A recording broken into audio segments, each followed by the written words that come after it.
The Ministry of Justice and Constitutional Development will install at least 80 generators in courtrooms.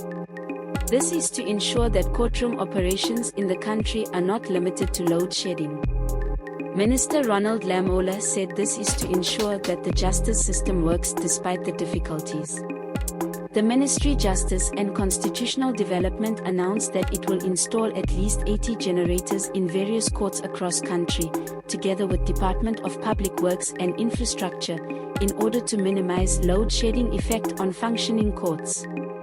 In a statement, the ministry said that all other capital, retrofit and renovation projects registered with DPWI include the supply of generators or alternative power sources to ensure service points are always operational.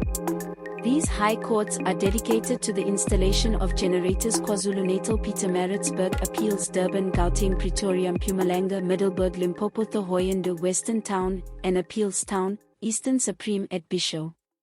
Processes to supply generators for these high courts have already begun, said Phiri. According to Phiri, uninterruptible power supply systems have been provided. All server rooms in all upper courts prevent data loss and ensure business continuity ICT networks. However, UPS units are required for court record technology machines in all these courts to prevent data loss and minimize disruptions, Phiri said.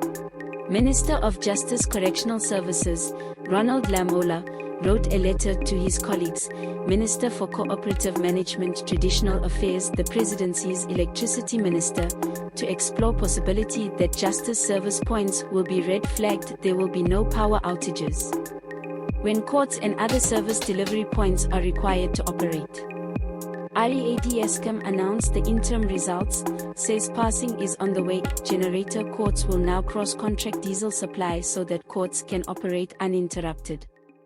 Also, DPWI recommended that they hire a term contractor to maintain existing generators. Emergency lights were also provided for the cells and all dark areas in the courthouses. We must do everything we can to adapt to the challenges we face, such as weight shedding. We must do everything we can to ensure that the justice system works despite our difficulties, Lamola said.